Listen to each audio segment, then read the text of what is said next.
ঘরোয়া ক্রিকেটে রান বন্যা, অথচ জাতীয় দলে ফ্লপ। শ্রীলঙ্কা সফরের 3 ইনিংসে আনামুল হক বিজয় আউট হয়েছেন যথাক্রমে 0-4 ও 0 করে। দেশের প্রথম শ্রেণীর ক্রিকেটের টপ পারফর্মারদের একজন হয়েও কেন জাতীয় দলের হয়ে এমন দশা?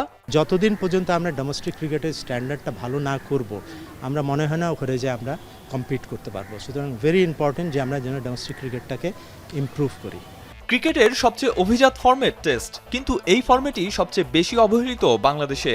অথচ বোর্ড সভাপতি আমিনুল ইসলামের দাবি, টেস্ট ক্রিকেটই বাংলাদেশের সবচেয়ে বড় পরিচয়। অবকাঠামোগত উন্নয়ন করতে তাই এবার আধঘাট বেঁধে মাঠে নামার পরিকল্পনা বিসিবির।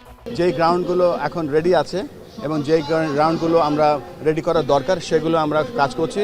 সবথেকে ইম্পর্টেন্টলি আমাদের মেইন ফোকাস কিন্তু অলরেডি আমাদের টেস্ট ভেন্যুগুলো আছে, ওগুলো হয়তো রিপেয়ার করবো, মেনটেন করবো।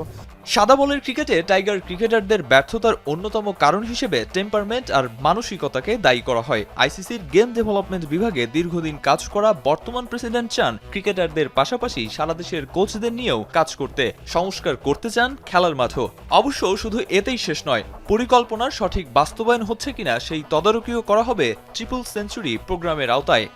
আমরা জানতে পারবো কোন প্রোগ্রামে আমরা ভালো করছি, কোন প্রোগ্রামে আমাদের ইমপ্রুভ করতে হবে। টেস্ট ক্রিকেটটা স্কিল একটা জায়গায় থাকে, কিন্তু মেইন যে জিনিসটা সেটা টেস্ট ক্রিকেটটা মাথার খেলা।